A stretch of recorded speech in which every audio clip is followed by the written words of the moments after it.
My son told me to stay in the basement while his guests praised the house I had paid to save. He even handed me a paper plate through the laundry room door and said, "Mom, please don't make tonight uncomfortable."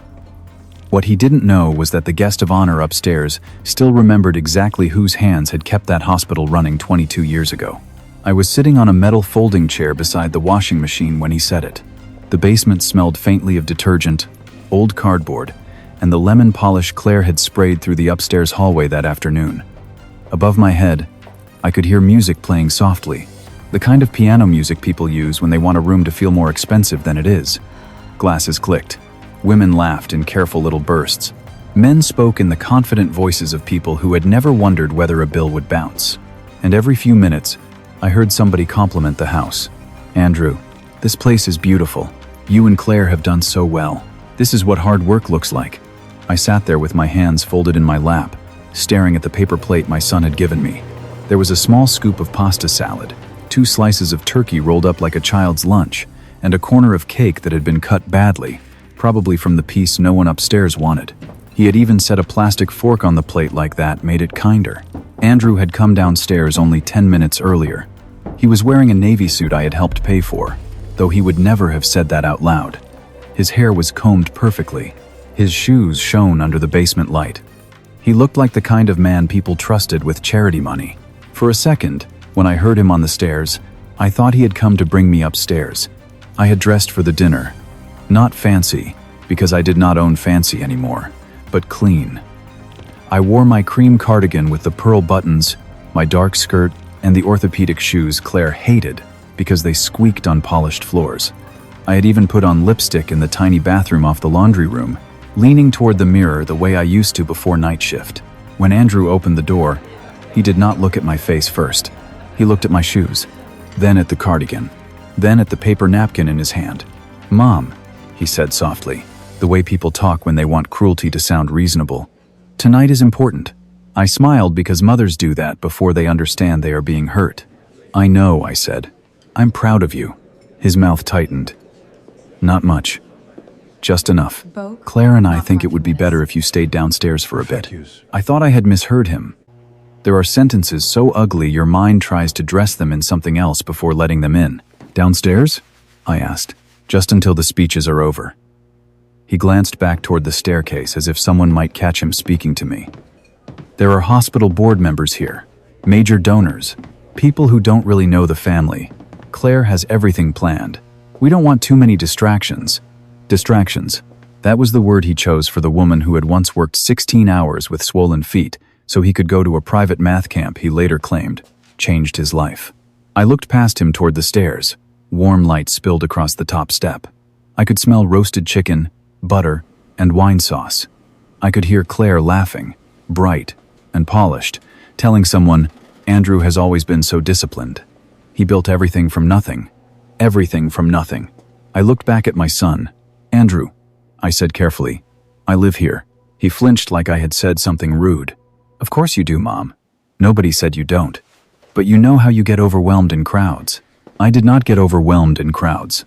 I had spent 38 years as a nurse in crowded emergency rooms, crowded hallways, crowded waiting areas where children cried, old men begged for blankets, and families fell apart under fluorescent lights. What overwhelmed me was being looked at by my own son as if I were a stain on his carpet. "I can sit quietly," I said. "I don't need anyone to fuss over me. That's not the point." "What is the point?" For the first time that night, his voice lost its softness.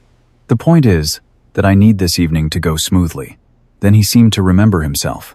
He stepped closer, lowered his voice again, and held out the plate. "Mom, please don't make tonight uncomfortable." I stared at the plate before I took it. The basement light buzzed above us. Somewhere in the laundry basket beside me, a towel slid and fell to the floor. "Upstairs," someone applauded. I do not know what they were applauding.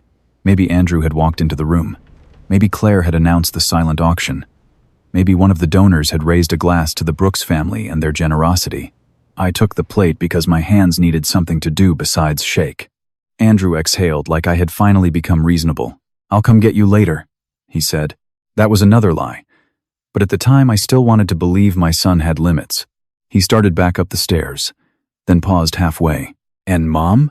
I looked up. Please don't mention the refinancing thing tonight, or the old hospital stories. People don't need all that background. All that background. That was what he called my life when it made his version of success less clean. I sat there for a long time after the door closed. I did not eat. The pasta salad grew warm on my lap. My lipstick felt heavy and foolish on my mouth. I could hear the party moving above me like a second life, one I had paid for but was not allowed to enter. For a while, I told myself not to be dramatic. That was something Claire liked to say. She said it whenever I looked hurt. She said it the first time she moved my photo of Andrew's father from the living room shelf to the hallway cabinet. She said it when she suggested I use the back entrance because the front steps were too steep for me, even though I still walked 3 blocks every morning. She said it when I asked why my bedroom had been moved from upstairs to the small room beside the laundry sink. "You're reading too much into it, Helen," she would say with a little smile. "We're just trying to make things easier." Easier for whom? I never asked. Maybe I should have. Above me, Andrew's voice came through the floorboards. I could not make out every word, but I knew his speech pattern. He had always spoken slower when he wanted people to admire him. He thanked the hospital board. He thanked the donors. He thanked his wife for building a life of service and excellence beside him. Then he said something that made my throat close. "My mother taught me the value of hard work," he told them. She couldn't be with us in the room tonight, but her simple life gave me the drive to reach higher. Simple life. I looked down at my hands.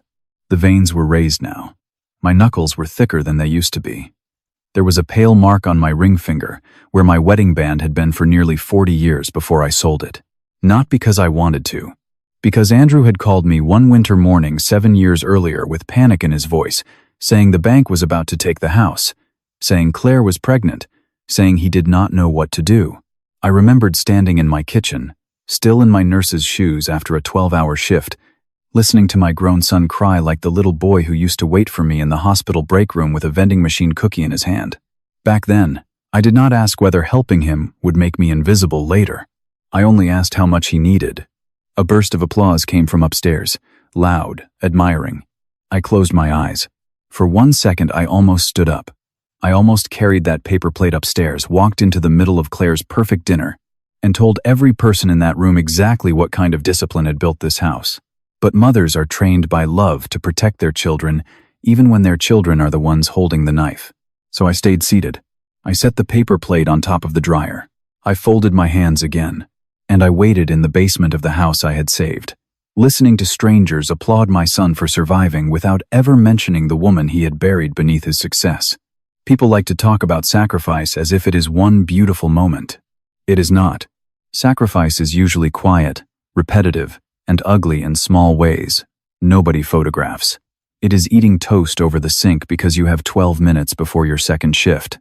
It is sleeping in a chair at the hospital because driving home would waste gas. It is telling your child you are not tired while your feet are throbbing so badly you can feel your heartbeat in your shoes. That was most of my life. When my husband Robert died, Andrew was 11 years old. One morning, he was a boy with a father who fixed the garage door on Saturdays and made pancakes shaped like animals. By that evening, he was a boy sitting beside me in a hospital waiting room while I tried to explain why his father was not coming home. I was 41. I had a mortgage, a child, a nursing license, and no room to collapse. So I did what women like me have always done. I went back to work before my grief knew where to sit. I worked nights because nights paid better. I worked weekends because weekends paid more. I picked up holiday shifts because Andrew still needed school shoes, winter coats, field trip money, braces, birthday gifts, and some version of childhood that did not feel like poverty with nicer curtains. For years, Andrew did his homework in the hospital break room. The other nurses knew him. They saved him pudding cups from patient trays when there were extras. They let him sleep with his head on his backpack when my shift ran late. He grew up around call buttons, vending machines, and the steady hum of people trying to survive the worst days of their lives. Sometimes, when I came into the break room at 2 a.m, he would be half asleep with a book open on his chest. "You okay, baby?" I would whisper. He always nodded, even when he was too tired to understand the question. I used to feel guilty about that. I still do, if I let myself think too long. But guilt does not pay the electricity bill. Love does not fill a gas tank unless someone turns it into labor. So I labored. Andrew grew up polished. That surprised people who thought a nurse's son should look rough around the edges. He got good grades, wore clean shirts, spoke well, and learned early how to impress adults. I was proud of him. I still remember the first time he came home from college in a blazer, carrying himself like someone who had stepped into a world I had only cleaned up after. He hugged me in the kitchen and said, "Mom, one day you won't have to work so hard." I believed him, not because I needed him to make me rich. I never cared about rich. I believed him because mothers have a dangerous talent for seeing the best version of their children and mistaking it for the whole truth. Then Andrew met Claire. At first, I liked her. She was organized, pretty, well-spoken, and careful with thank you notes. She called me Mrs. Brooks for the first 6 months. Even after I told her Helen was fine, she praised my cooking. She asked about Robert. She said she admired nurses. I wanted to love her, because Andrew loved her. Their wedding was beautiful, though I paid for more of it than Andrew admitted. I did not mind then. I told myself that was what parents did. You helped them start. You gave them a little push into life, and then watched them build. But building was not Andrew's strength. Appearing built was. The first call came 3 years into their marriage. It was February, bitter cold, and I had just gotten home from a night shift, so long my hands smelled like sanitizer even after I washed them twice. Andrew's voice was strange. Not crying exactly, but close. "Mom," he said. I messed up. I sat down before he even explained. He had invested money with a friend, then borrowed against something else to cover it, then used one account to patch another. He described it in circles, using words like temporary, opportunity, restructuring, cash flow, but I had spent enough years reading people's faces in hospital rooms to know panic when I heard it. "How much?" I asked. There was a silence. Then he told me. I did not yell. I did not ask how a grown man with a good job and a pregnant wife had let pride walk him to the edge of foreclosure. I did not ask why Claire's parents were not helping. I did not ask why he had waited until the bank was already sending final notices. I just looked across my small kitchen at the picture of Robert on the wall. Then I said, "Give me until Friday." That Friday, I went to see Reverend Ellis. He was not just my pastor, he had known Robert. He had stood beside me at the cemetery when Andrew held my hand so tightly my fingers hurt. When I sat across from him in his office and explained what Andrew needed, he listened without interrupting. At the end, he said, "Helen, are you sure?" I remember looking down at my wedding ring. It was not large. Robert had bought it when we were young and broke, and he used to apologize for it as if love could be measured in carats. But I never wanted another ring.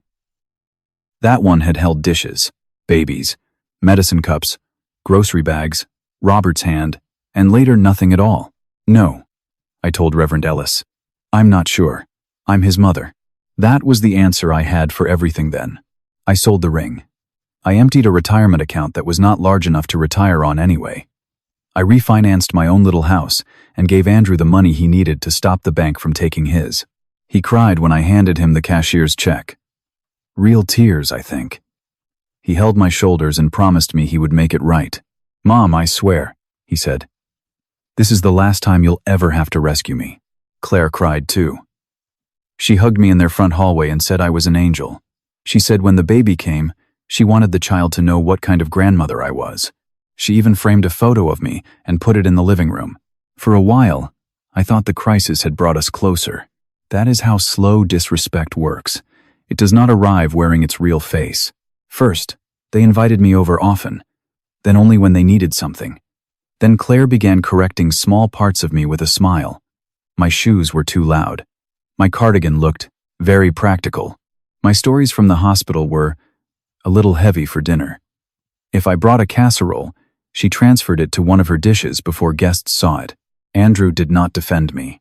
He kissed my cheek and said, "You know Claire, she just likes things a certain way." A certain way gradually became the only way. When they asked me to move in after my blood pressure scare, I thought it was love. Andrew said he worried about me being alone.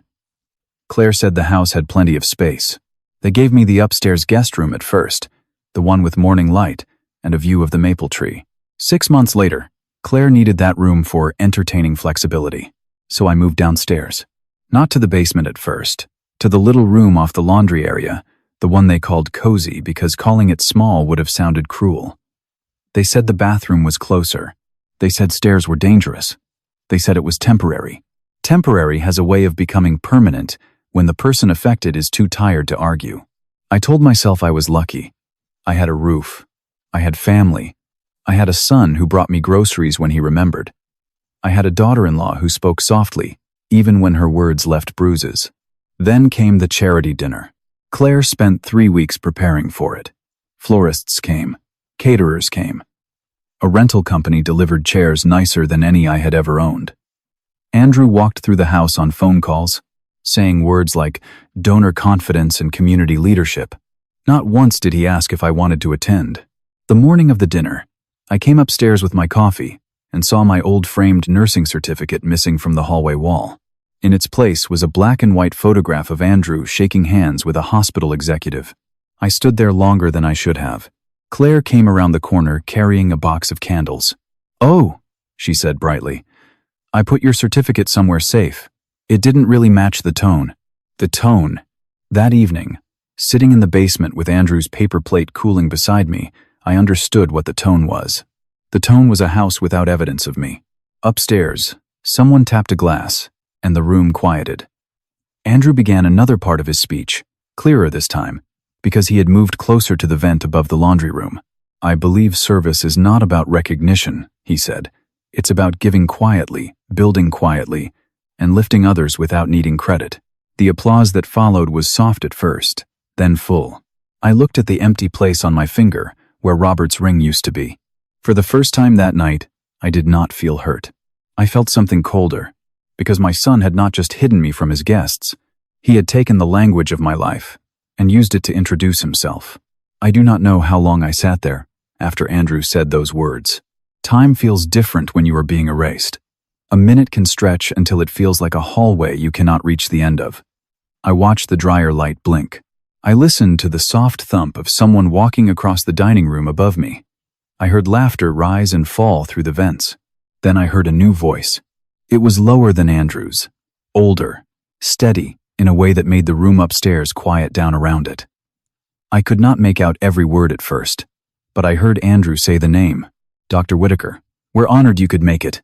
My back straightened before I even understood why. Samuel Whitaker. I had not heard that name spoken in my presence for years, but memory does not always fade in the order we expect. Sometimes a name can open a door you thought had rusted shut. I remembered a younger man, in a wrinkled shirt, pacing outside room 314, his face gray with fear because his little brother needed treatment they could not afford. I remembered him trying not to cry in front of the nurse's station. I remembered the way he kept saying, "He's all I have left," as if saying it enough times could make the hospital bill disappear. I had been charge nurse that night. I was not rich. I never was. But I knew how to move things. I knew which doctor would stay late. I knew which charity form had to be filed before midnight. I knew which administrator would answer if I called twice. And when the family still came up short, I paid what I could and told the billing clerk to leave my name off the note. Not because I was noble, because I had looked at Samuel Whitaker and seen the same helpless terror I had carried after Robert died. Upstairs, Andrew was using his polished voice. "Dr. Whitaker, your leadership has inspired so many of us," he said. "This evening is really about continuing the hospital's mission." There was polite applause. Then Dr. Whitaker answered, "That mission existed long before any of us gave speeches about it." Something in his voice made my fingers tighten around the edge of the folding chair. Claire laughed lightly. "That's beautifully said." I could picture her without seeing her. One hand resting on Andrew's arm, pearl earrings catching the light, smile perfectly measured. Claire was good at turning any sentence into decoration. The party moved on for a few minutes. Someone asked about the silent auction. Someone else complimented the flowers. A chair scraped across the floor. Then I heard Dr. Whitaker say, "Brooks. I knew a Helen Brooks once. The basement seemed to go still around me." Andrew did not answer right away. "Oh?" Claire said. "Yes," Dr. Whitaker continued. "Night, shift, nurse. Street Agnes. Emergency wing. Strong hands. Tired eyes. She once ran an entire floor like the building would fall down if she blinked." I lowered my head. For the first time that night, I felt close to tears. Not because he praised me. Praise has never known what to do with me. It was because he remembered me as I had been before my own family, reduced me to a cardigan, squeaky shoes, and a room beside the laundry sink. Andrew gave a small laugh. That must be another Helen Brooks, he said. I closed my eyes. There it was. Not forgotten. Denied. No, Dr. Whitaker said calmly. I remember names attached to debts I could never repay. The room above grew quieter. Claire stepped in quickly. Andrew's mother is named Helen, actually, but she's resting tonight. Crowds tire her out. She insisted we go ahead without making a fuss. I almost stood then. I almost climbed the stairs and asked Claire when exactly I had insisted on being hidden. But before I moved, I heard another voice, softer and nervous. It was Teresa Lane. Teresa had lived 2 houses down for almost 15 years. She was not a close friend. Not exactly. But we had exchanged soup when her husband had surgery, and she had once brought me tomatoes from her garden because she said store tomatoes tasted like wet paper. Tonight she was helping the catering company because her niece owned it. She's downstairs, Teresa said. Silence. A heavy kind. Claire's voice sharpened under the sweetness. Teresa, I'm sure Helen wants privacy. I saw Andrew take her a plate, Teresa said, and now her voice shook less. Through the basement door. Another silence. Longer this time. My heart was beating so hard I could feel it under my tongue. Andrew's voice dropped. Teresa, that's not necessary. No, Dr. Whitaker said. I think it is. There are moments when a house tells the truth before people do. The laughter stopped first. Then the music seemed too loud, so someone turned it down. A glass touched the table carefully. Shoes shifted across the hardwood. The beautiful room upstairs, the room Claire had spent weeks arranging, had begun to notice the door beneath it. I heard Andrew try to recover. My mother prefers quiet, he said. She's had some health issues, and we didn't want her overwhelmed. Dr. Whitaker did not raise his voice. Then I'll go downstairs and thank her quietly. A chair moved back. Claire said, Doctor, really that isn't necessary. But it is, he said. I stood up before I meant to. My knees felt stiff. The paper plate was still on the dryer, untouched, the cake corner sagging into the pasta salad. I looked down at myself. Cream cardigan, dark skirt, old shoes, lipstick probably faded from biting my mouth. For one foolish second, I wanted to fix my hair. That is what shame does. It makes the person being wronged feel responsible for looking presentable while the wrong is happening. I smoothed the front of my cardigan anyway. Above me, Dr. Whitaker was still speaking. Years ago, he said, there was a nurse named Helen Brooks who stayed 4 hours after her shift ended because my brother was afraid to wake up alone. She called 3 people to get a charity approval pushed through. Then she paid part of what my family could not cover and told the clerk not to embarrass us with gratitude. The air left my lungs. He knew. All these years he knew. Andrew said something I could not hear. Dr. Whitaker continued, and this time his voice carried with the authority of a man who had stopped attending the performance. I brought something tonight because I hoped, if this was the same family, I might finally return it to her. Something rustled. Paper, maybe. I kept the letter my mother wrote, he said, and the receipt with Helen's initials on the corner. I kept them because some people build institutions by putting their names on walls, and some people build them by staying after midnight when nobody is watching. Nobody spoke. Not Andrew. Not Claire. Not the donors who had been praising the house. I gripped the back of the folding chair. For 22 years I had carried that night like one more shift among thousands. I had not told Andrew the details because my work had never been a story to me. It was simply what needed doing. But now, standing in the basement below my son's charity dinner, I understood the cruelty of silence. When you never tell people what you gave, the wrong person can stand on top of it and call it his own. Footsteps moved toward the basement door. Andrew's voice came sharp and low, no longer polished. Dr. Whitaker, please. This is a private family matter. No, Dr. Whitaker said. It became public when you used her absence to decorate your speech. Then Teresa's voice came, close to the stairs now. Helen? I could see her shadow under the door. My hand trembled as I reached for the railing. For a moment, I thought of Robert. I thought of his ring, gone from my finger. I thought of Andrew at 11 years old sleeping in a hospital break room with a vending machine cookie in his hand. I thought of the boy I had loved, and the man upstairs who had learned to be ashamed of the cost of being loved. Then the basement door opened. Warm light spilled down the stairs, and for the first time that night, every person upstairs stopped looking at Andrew and started waiting for me. I climbed those stairs slowly, not because I wanted to make an entrance. My knees were simply not as quick as they used to be, and the moment felt too heavy to rush through.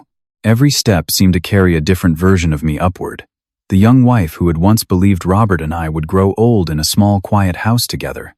The widow who had worked night shifts until her hands cracked from washing them.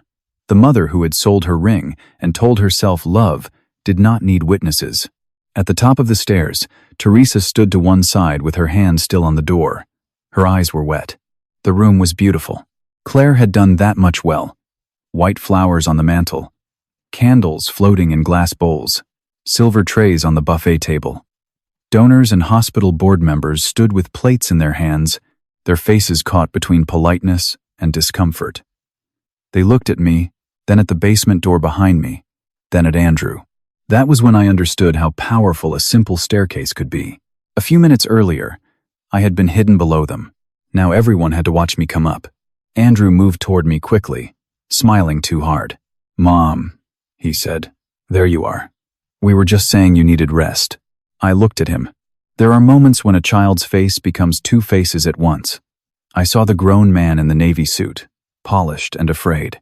But behind him, I also saw the 11-year-old boy asleep in the hospital break room, his cheek pressed against a math workbook, waiting for me to finish one more shift. That boy was the reason I had stayed quiet for so long. The man in front of me was the reason I could not stay quiet anymore. Dr. Whitaker crossed the room before Andrew could touch my arm. He did not rush. He simply moved with the calm certainty of someone who no longer needed permission. "Helen Brooks," he said. My name sounded strange in that room, not because it was unfamiliar, but because it was being spoken with respect. "Dr. Whitaker," I answered.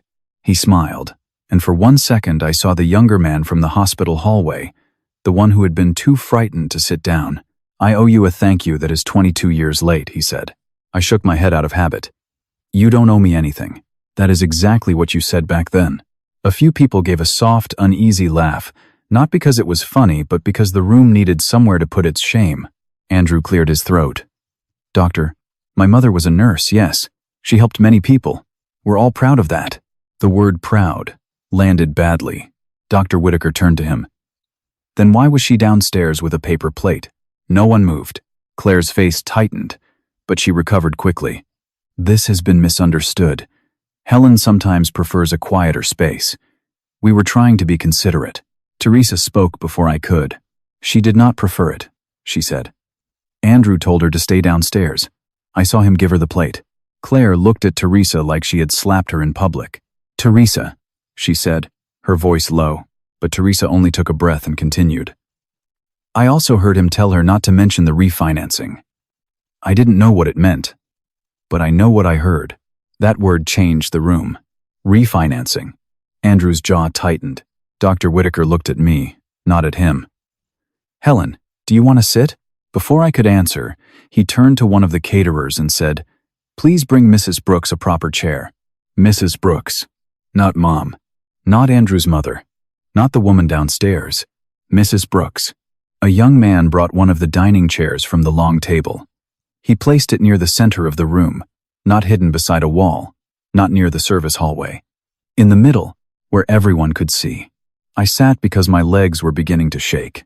Dr. Whitaker opened the folder he had brought with him. It was old, the edges softened from years of being handled. "This," he said, holding up a letter, "was written by my mother after my younger brother survived a night we could not afford. She wrote it to the hospital, but it was meant for Helen. She wrote that Nurse Brooks stayed after her shift, found the charity paperwork, called the administrator twice, and made sure my brother did not wake up alone." He unfolded another page. "And this is a copy of the receipt. Helen paid part of the remaining balance herself." I heard someone inhale sharply.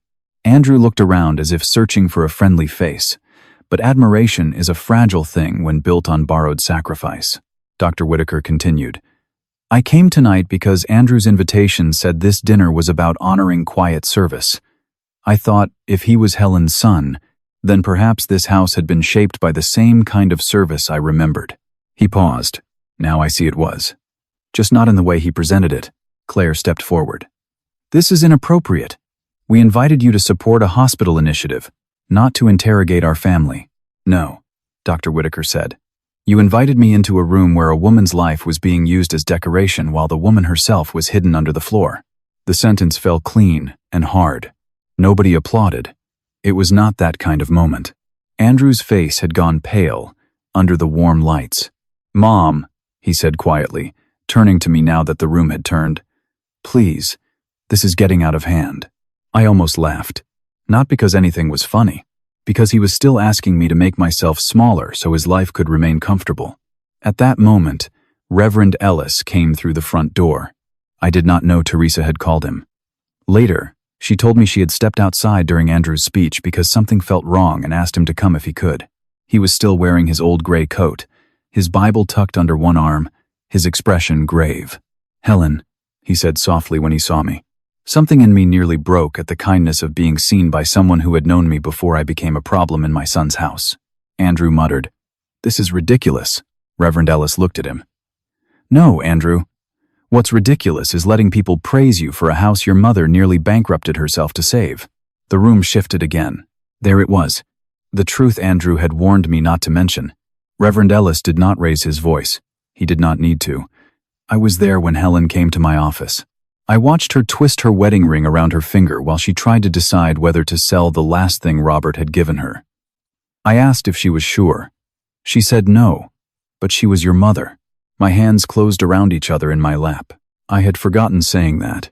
Or maybe I had buried it because remembering it hurt too much. One of the board members, a woman with silver hair and a red scarf, turned to Andrew. "Is that true?" Andrew opened his mouth. Claire answered for him. "Families help each other. That doesn't mean Helen built this house." I looked at her then. Really looked. For years, Claire had been able to cut me with soft words because I kept trying to believe she did not mean them as sharply as they landed. But now she was standing in a room full of witnesses, still trying to turn my sacrifice into something vague enough to disappear. I said, "No, Claire, I didn't build this house." Everyone looked at me. My voice was not loud, but it did not shake. I only worked nights after my husband died. I only paid Andrew's school fees when he thought clean shoes mattered more than lunch. I only sold my wedding ring when the bank was ready to take this place. I only moved downstairs when you said the guest room needed to match the tone of the house. And tonight, I only sat in the basement so my own son could pretend he had risen without stepping on anyone. Andrew whispered, "Mom." I held up one hand. He stopped. That small obedience hurt me more than his cruelty, because it reminded me that he had always known how to listen. He had simply stopped choosing to. Dr. Whitaker turned to the room. "The hospital board will reconsider its partnership with tonight's host. Not because of family conflict. Families are complicated. But integrity is not complicated." The silver-haired board member nodded. "I agree." Claire's face went still. That was the first moment she looked frightened. Not sad. Not sorry. Frightened. Because people like Claire can survive hurting someone in private. What they cannot survive is losing control of the room. Andrew took one step toward me. "Mom, can we talk somewhere else?" I looked around the room, at the flowers, the candles, the fine plates, the guests who had finally gone quiet. "No," I said. "You humiliated me in private so you could be honored in public. We can speak right here." His eyes reddened. For a second, I saw anger, then panic, then something smaller, almost like shame. "I didn't mean for it to be like this," he said. I believed that. Most people do not mean to become cruel. They simply keep choosing comfort over courage until cruelty becomes the shape of their life. I stood up slowly. Dr. Whitaker offered his hand, but I managed on my own. "I'm tired," I said. Not overwhelmed. Tired. Nobody corrected me. I turned to Andrew. "I loved you when you had nothing. I loved you when you failed. I loved you when you needed me to give more than I should have given. But I will not love you by disappearing." His face crumpled just a little. I did not comfort him. That was new for me. I walked to the table, picked up one of the clean china plates, and set it gently beside the paper plate Teresa had carried up from the basement. The difference between them made several people look away. Then I said the only sentence that had been forming in me all night. The truth was uncomfortable. I was not. After that, the dinner ended quickly. People do not know how to keep eating after the room has been forced to digest the truth. Some guests left without saying goodbye to Andrew. Others came to me quietly, touching my arm, telling me they were sorry, though most of them had not done anything except believe the prettiest version of the room. Dr. Whitaker stayed until the last coat was taken from the closet. Reverend Ellis drove me to a small hotel that night because I could not sleep beside the laundry room again. Andrew called 3 times before morning. I did not answer. Claire sent one message. You embarrassed us. I read it once and deleted it. Not because it did not hurt, but because I was finally learning that not every accusation deserved a home inside me. In the weeks that followed, the hospital board withdrew Andrew's role from the donor initiative. They did it politely, with words like alignment, review, and public trust. Polite language has always been useful when people want consequences to look clean. Andrew came to see me 2 weeks later. By then, I had rented a small cottage near the community clinic, where Dr. Whitaker had helped arrange a volunteer program for retired nurses. It had 1 bedroom, uneven floors, a porch that caught the afternoon sun, and no basement. Andrew stood at the bottom of my porch steps with flowers in his hand. He looked younger without the room applauding him. "I'm sorry," he said. I sat in my new wooden chair, the one I had bought from a thrift store, and sanded myself. It was sturdy, with curved arms and a scratch along one leg that I decided not to fix. "I believe you're sorry," I said. His shoulders loosened. "But I don't know yet if you're sorry for what you did to me, or sorry people saw it." He looked down. That was answer enough for that day. I did not slam the door on my son. I did not curse him. I did not tell him he was dead to me, because he was not. Love does not vanish just because it learns boundaries. But I did not invite him inside either. Instead, I sat in my chair, in the sunlight, with my hands resting open in my lap. No paper plate, no laundry room door, no music above my head pretending I was not there. For the first time in years, nobody was deciding where I belonged. If this story reminded you of someone who gave quietly and was never thanked, I hope you remember their name today. Tell me in the comments if you have ever seen a person's sacrifice erased by the very people who benefited from it. And if this touched your heart, share it with someone who needs to hear that the truth may be uncomfortable, but the person who lived it should never have to hide.